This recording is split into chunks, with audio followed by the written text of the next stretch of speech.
Thank you. This is a beautiful presentation.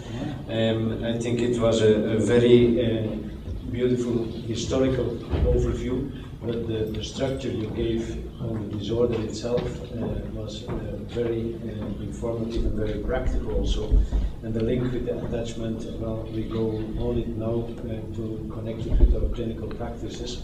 And one of the people who will react on that is Dr. Martin Koyman. Martin, may I introduce you before you do that? You are a psychiatrist and the president of the Flemish-Dutch Society.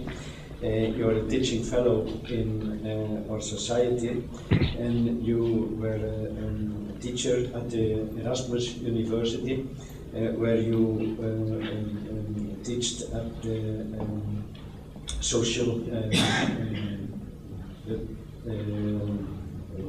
the preventive and the social psychiatry, and there you had a lot of experience with trauma, and there we connect to this subject. Please come and give an introduction.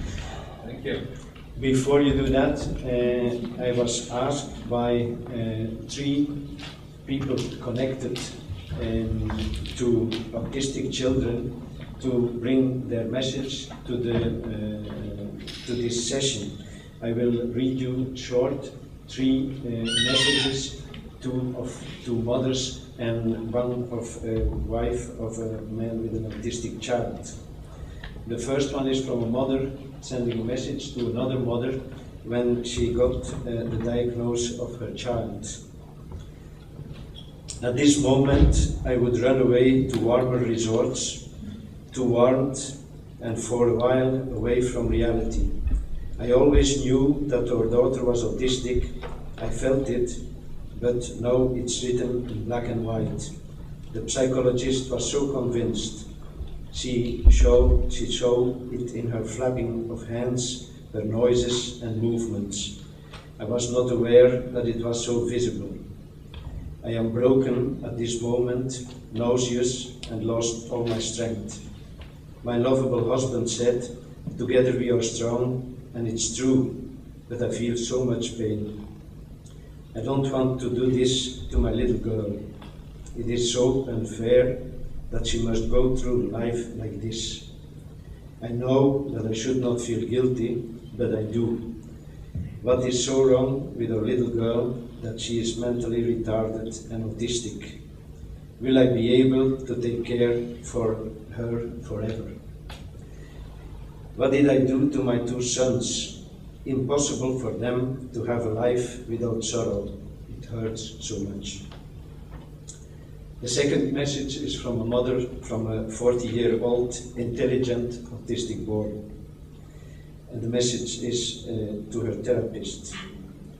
I know you have a conference during the weekend, probably a meeting of important gentlemen who think they own the truth. I am very angry, and I'm sorry. Other mothers seek comfort with me. Why mothers are still standing in the cold? Nothing changed in the 40 years that my son got the diagnosis. Would you please tell the man, I don't know his name or from where he is, who comes to speak on autism, that we live in a retarded country, that in our country, and maybe also in his country, mothers are left alone. They have guilt feelings for decennia, or fighting for many years, but not heard, not understood, keeping their heads above the water just not to sink.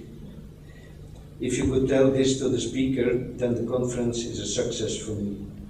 It is unbelievable that so many mothers have to take care of their pain themselves. I was married with an autistic man and tried to raise an autistic child. I am broken, divorced, and now have to spend the few money I have into therapy to survive. And then a short message of a woman married with a man with an autistic child from his first marriage. I cannot stand the presence of his heavy mentally retarded autistic child. I know he looks forward when his weekend is coming. I feel guilty to feel what I feel. I cannot express my feelings. It would be too painful for my husband. He does everything to make his son react, smile, give a sign of contact.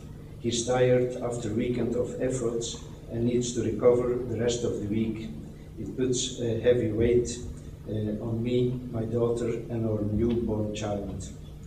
If I follow and express my feelings, it would be the end of our relationship. If I don't do it, I feel the distance growing. I see no way out. I am afraid. So, that's the news.